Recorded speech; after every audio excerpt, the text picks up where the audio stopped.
ചില ദിവസങ്ങൾ ചിലരുടേതാണ്. ഇന്നത്തെ ദിവസം രമേശ് ചെന്നിത്തലയുടേതായിരുന്നു. കേരള പോലീസിൻ്റേതായിരുന്നു.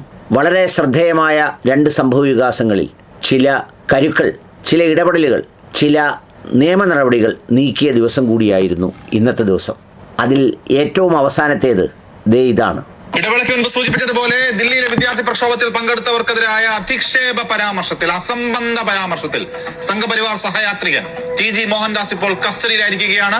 വൈദ്യ പരിശോധനയ്ക്ക് ശേഷം രാത്രിയോടെ തിരുവനന്തപുരത്തേക്ക് മോഹൻദാസിനെ എത്തിക്കുകയാണ്. നാളെ മോഹൻദാസിനെ കോടതിയിൽ ഹാജരാക്കുമെന്നതാണ് ഇപ്പോൾ പുറത്തുവരുന്ന വിവരങ്ങൾ.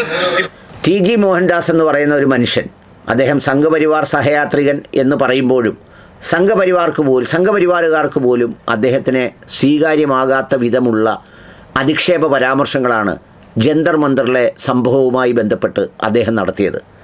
താനായിരുന്നു ക്രമസമാധാന പാലനത്തിൻ്റെ ചുമതലയുള്ള ആളെങ്കിൽ എല്ലാ വഴികളും അടച്ച് നേർക്ക് നേരെ വെടിയുതിർക്കുമായിരുന്നുവെന്നും എന്നിട്ട് മരണാസന്നരായവരെ ആശുപത്രിയിലെത്തിക്കുമായിരുന്നുവെന്നും അതിൽ കുറേ ഡെഡ് ബോഡികൾ ഉണ്ടാകുമായിരുന്നുവെന്നുമൊക്കെ ആ വിഷയത്തെക്കുറിച്ച് പരാമർശിക്കുക എന്ന് പറയുന്നത് രാജ്യവും ഭരിക്കുന്ന സർക്കാരുകൾ പോലും വളരെ ശ്രദ്ധയോടെ കൈകാര്യം ചെയ്ത ഒരു വിഷയത്തിലെ ഏറ്റവും അതിരുകവിഞ്ഞതും അധിക്ഷേപകരവുമായ പരാമർശമായിരുന്നു. പലപ്പോഴും അദ്ദേഹം ഇത്തരത്തിൽ പരാമർശം നടത്തുമ്പോഴും അത് ഒരു അനാവശ്യമായ അല്ലെങ്കിൽ ഒരു ഉപേക്ഷിക്കപ്പെടുന്ന നിലയിലാണ് കണ്ടിരുന്നതെങ്കിൽ ഈ വിഷയത്തിൽ പലരും പരാതി നൽകി. അതിനെ തുടർന്ന് നടപടികളൊന്നും ആകുന്നില്ല എന്ന വാർത്തയും ഇങ്ങനെ ഉണ്ടായിരുന്നു. അതിനെക്കുറിച്ച് ഇന്നും ആഭ്യന്തരമന്ത്രി പ്രതികരിച്ചിരുന്നു. അറസ്റ്റ് ചെയ്യേണ്ടത് താനല്ല, അത് കുറ്റകൃത്യം പരിശോധിക്കുന്ന പോലീസാണ് എന്ന് പറഞ്ഞിരുന്നു. ഏതായാലും ഇന്ന് അദ്ദേഹത്തിൻ്റെ വീട്ടിലെത്തി അദ്ദേഹത്തെ കസ്റ്റഡിയിലെടുത്തു എന്ന വാർത്തയാണ് ഇപ്പോൾ പുറത്തു വരുന്നത്. അതായിരുന്നു ഇന്നത്തെ അവസാനത്തെ മണിക്കൂറുകളിലെ പോലീസിൻ്റെ ഇടപെടൽ. ഇന്ന് കാലത്തെ വെളുപ്പിനെ തന്നെ അർജുൻ ആയങ്കിയെ കസ്റ്റഡിയിലെടുത്തിരുന്നു. പിന്നീട് അദ്ദേഹത്തിൻ്റെ സഹോദരനെ, പിന്നെ കൂട്ടാളികളെ. ഇങ്ങനെ ഇന്നത്തെ ദിവസം കേരള പോലീസിൻ്റേതും രമേശ് ചെന്നിത്തലയുടേതുമായിരുന്നു. രമേശ് ചെന്നിത്തല എന്ന ആഭ്യന്തരമന്ത്രി അടയാളപ്പെടുത്തും വിധം കയ്യടി സാമൂഹ്യ മാധ്യമത്തിൽ നിറഞ്ഞു നേടുകയാണ് ഈ ഇടപെടലുകളിലെല്ലാം.